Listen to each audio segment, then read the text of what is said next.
And your presentation is going to be The Practical Pacifist, Bertrand Russell and his views on war applied to the conflicts yesterday and today.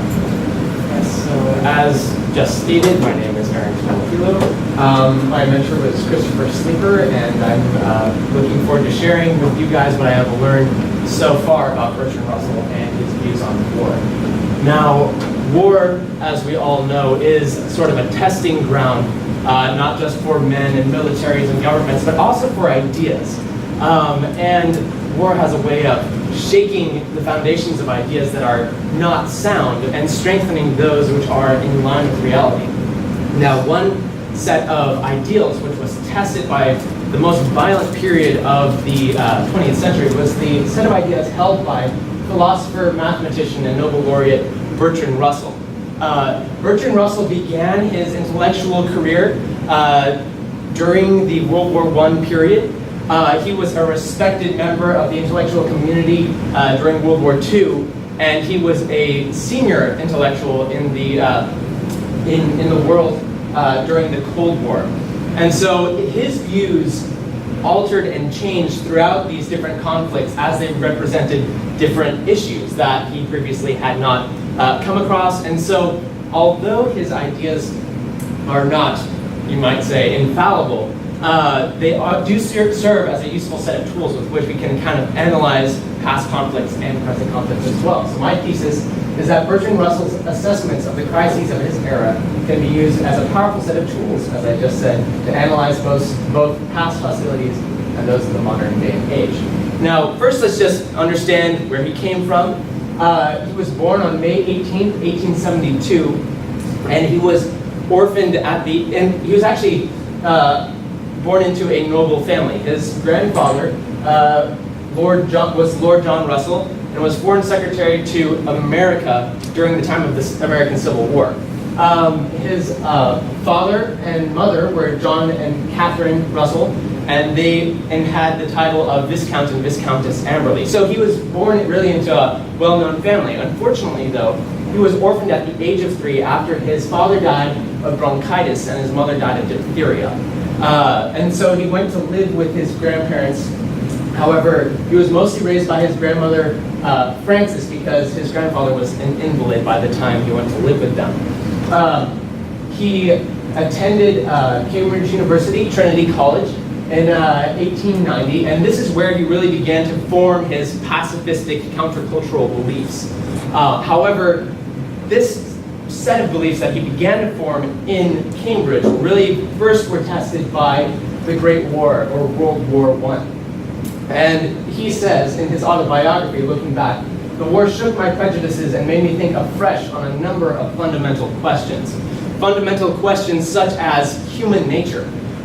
Before the war, Russell had largely held that human beings were essentially good, that we tended more towards peace as our natural state of being. However, because of the carnage and just wanton destruction of World War I and the questionable motives of the countries which were fighting in World War I, he was forced to conclude that desire for conflict and destruction was inherent in human nature. Another thing which drew him to this conclusion was he witnessed the night and day difference in his friends and colleagues and countrymen.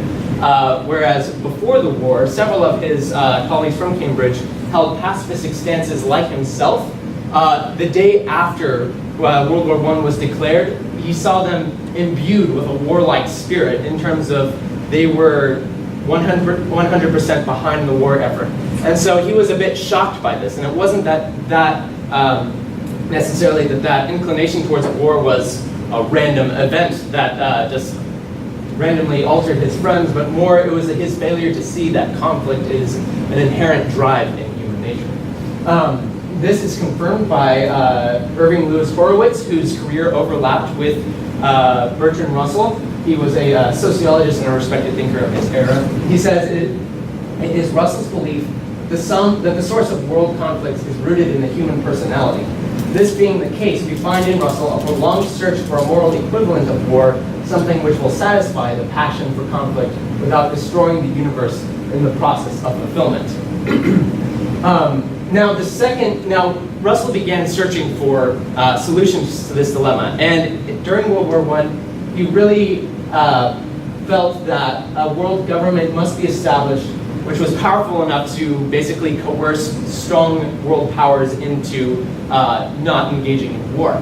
Now, at this time, there really wasn't much in the way of international law. There had been treaties, but he even writes in several articles that he wrote at that period that treaties were almost arbitrary in terms of they were very easily broken without much consequence. And so, before America entered the war, Russell saw that it was really a stalemate and that more destruction than benefit would be brought about by the war. So he wrote a letter to US President Woodrow Wilson in 1916, an open letter, which was smuggled by one of his friends to America to avoid censorship, and basically petitioning America to join the war as sort of this force of international law before there really was international law in terms of bringing an end to the war and making it beneficial for Western society, which Russell was a part of. So that was also a motivation for him. But he personally held that, he said, quote, "I thought, as most people did at that time, that the war could not end in victory for either party if America had remained neutral."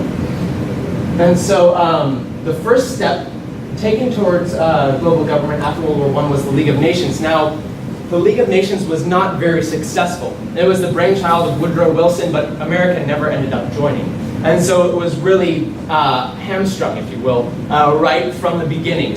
But it is interesting to note that although Russell held his letter didn't have much influence, it is interesting that it did predict the trend in global affairs where countries would begin to start attempting to work together. However, the purely pacifistic stances which he had held during World War I were really tested again during World War II. He was 100% against World War I, but World War II, he saw a qualitative difference in the nature of the conflict and the nature of the enemy being fought in terms of Nazi Germany. He then developed the idea that the effectiveness of passive resistance is dependent upon the enemy that's being fought. He saw the Nazis as basically unwilling to capitulate to people who would resist passively in terms of, we won't move, but you can kill us if you want to. That attitude wouldn't work with the Nazis. He says, killing people who do not resist is a disgusting business, and decent men will yield much rather than persist in it. But when the enemy is resolute and brutal, the method of passive resistance has no success. And so that was really one of the ideas that was forced upon him by World War II that he ended up accepting. So to say that he was no longer a pacifist would be incorrect. However, he was what he defined as a relative political pacifist, in that he believed he should advocate peace at every opportunity, however some wars were necessary. And so at times the horrors of capitulation to an adversary are greater than those caused by war. And still he held on to that in order to effectively halt the persistence of war, an all-powerful world government must be established. Now, further steps were then taken after World War II in the direction of international law, such as with the United Nations, which was founded in 1945. And although the United Nations has had its difficulties, it does enjoy some measure of success, even to today, unlike the League of Nations. But finally, Russell's possibly the greatest challenge he met in terms of wars and conflicts was the nuclear era. And he had to change his way of thinking from conflicts being solely between different groups of people, but rather being between humankind and the H-bomb. He even wrote an article that was entitled "Mankind versus the H-bomb." And so these pictures of destruction were just in everyone's mind at this time and just overwhelming for Russell. So he proposed that nuclear armaments must be decreased and relegated to America and Russia. He proposed that in his article, "Mankind versus the H-bomb." And at that time, it was, I believe, 1958, if I'm not mistaken, that he wrote that article. The UK had been developing its nuclear program. However, he was greatly involved with anti-nuclear activist movements during that time, and he was petitioning the government to entirely eliminate their nuclear program, that being the British government. Now, his suggestion, his pleading, has not exactly been heeded. Today, we have 9 countries, it's approximated in 2017, we have 9 countries that have nuclear weapons. However, a lot more are developing nuclear capabilities, as with Iran and some other Middle Eastern countries. But we can see that this propagation of nuclear weapons has led to a lot more tensions, as we very well know with North Korea in our day and age. And so this first suggestion of Russell's has not exactly been heeded. We can still prevent further propagation, but as we can see, that hasn't been very successful so far. And then he's still held, I feel stronger, or not I feel, but throughout his writings, the theme of having an all-powerful world government to sort of stymie war was strong. Basically, he advocated it in a stronger and stronger manner throughout his life. However, establishing an all-powerful world government sounds a little bit frightening and bizarre, and could eventually, some might say, lead to abuses. But he said there will be no reason to expect the continued existence of the human race until an international authority has been established sufficiently powerful to coerce even the strongest power. And even here he uses the word coerce, which is an unfriendly term to our ears. And many criticize this, including Irving Lewis Horowitz, who we mentioned earlier. He stated in his article, Bertrand Russell on War and Peace, by making war the natural status of mankind, Russell is compelled to ignore the available anthropological data which indicate that this is not so. He makes the achievement of peace contingent on the military superiority of one nation, preferably a nation which meets Russell's criteria of being civilized. In his world, as in the world of Santa Anna, power is the ruling factor. And so some see this could lead to totalitarianism, authoritarian rule of the entire world, which is not exactly a pleasant thought. Additional problems with Russell's theory on war, his proposals for an ideal global government depend on countries of disparately different ideologies accepting the existence of ideas different from their own. And by Russell's very own description of mankind in terms of their inherent desire for conflict, this seems an unlikely prospect. And then, yes, so those are two sort of contradictions in Russell's thinking. However,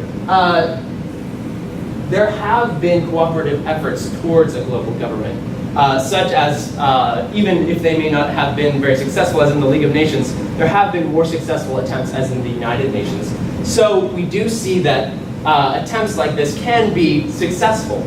So perhaps there is hope, and also Russell's thinking was really based on man's instincts, man's instinct towards war. And he even admitted that man has an instinct towards peace as well. We all desire to be at peace. And so where there's instinct, there is hope, he was even quoted to say. And so there is then possibility for Russell's world of peace to be established. But that's my presentation.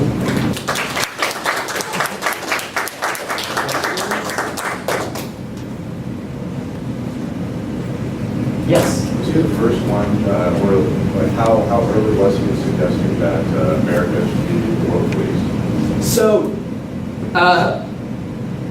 well, he wrote his letter in 1916. During the war, he saw that the sides that were fighting, the Allies, and then fighting against Germany and whatnot, that was really not working. So he saw America as a sufficiently powerful force that could come in and basically alter the course of the war. I'm not sure if he was the first one to propose America basically taking a leadership role in sort of enforcing international law. However, it was relatively early on, before America even entered the war. So, yeah, I'm not sure if he was the first one, but he did propose it fairly early on. Yeah. Maybe an impossible question to Okay. answer, but what do you think Bertrand Russell would say with today's political international conflict climate? That is a good question. I don't think he would necessarily be surprised by it. In terms of what he would say today, And even specifically with, I mean, Donald Trump having said things like he wants to leave the United Nations and doesn't see any value in all of these kind of pacts, doesn't really care about disarmament. So I believe that Bertrand Russell would recommend and strongly recommend that no such measures be taken. Basically, whatever unity we do have needs to be protected. And so I think he would encourage more countries to come together, establish more of an understanding between nations and sort of a monopoly on all arms by basically a mutually globally controlled organization, like he was suggesting, basically so that all the power is in everyone's hands in terms of, you know, strengthening the international community. So I think he would reject Trump's proposals to leave the United Nations, even though it does have many problems. I think basically he would focus not on leaving, but on let's look into what these problems are and fix them. Any other questions? And so, how does he resolve this? We want to fight, and then we want to have peace, so. Right. I did really, not with her, what does he think? How could he set him a police force to govern it? Is that the way to balance those two? Yeah, so his, that was really a question that he grappled with a lot, and I don't think he ever really answered it completely. Because I think he saw that conflict, you know, where we have this innate drive, it seems, towards conflict. However, towards war. I believe what he was searching for is a way to channel man's desire for conflict into a more healthy direction in terms of in one of his earlier articles, which he wrote during World War I, he proposed allowing human beings to fully express themselves creatively and go into creative pursuits may be a suitable, basically, antidote to war in terms of encouraging that aspect of human nature, or finding something to war against that is constructive in terms of, he describes mankind's conflict with nature in terms of we learn from nature, oftentimes we do destroy it. However, it is a more constructive type of conflict, if you will. So I believe he was searching for and proposed that we should aim to achieve a type of conflict that is constructive, where we don't slaughter each other. So, yeah. Do you agree with Russell that humans have an inherent desire or pull toward conflict and destruction? You know, that's a good question. I believe human beings are very complicated creatures, and I would believe that we inherently disagree with people. We inherently don't like people who, you know, hold views different from our own, or at least it's very difficult to make the effort to understand them, and it's much easier to dislike them than make that effort. And so I think as human beings, we have the ability to slide into conflict. This is far more easier than trying to understand the intricacies of another way of thinking. And so I think that conflict may be more natural to us, especially in our world right now, where there are so many institutions in place and there's so many habits, if you will, ways of living that are so ingrained, and these habits basically breed conflict, these ways of living, that I believe it would be very difficult for us not to act in a conflicting and basically contrary way. Okay. We just have time for one more question.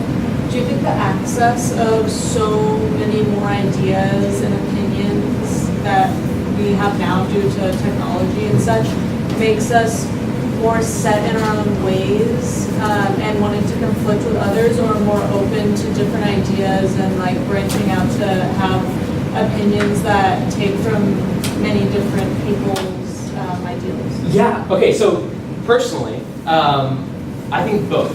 Because we see on social media or just on the internet in general, or with our new ways of communicating with each other, we see both, right? There are trolls on the internet, right? And then there are people, I learn new things every day by going on the internet. And I personally like to read something and try to think about it. Yeah. But I believe, too, when we see something that's different from ourselves, there's just so much of it that we can possibly go into like a shell and like stop it, you know, that's sort of a isolationist attitude, which we do see today, especially like in the United States. There's lots of that isolationism coming up because there are so many new ideas accessible. Yeah, so I think both. And it's really that balance that Russell was trying to figure out, which side weighs heavier, our curiosity or our desire to conflict with other people. All right, well, thank you, Aaron.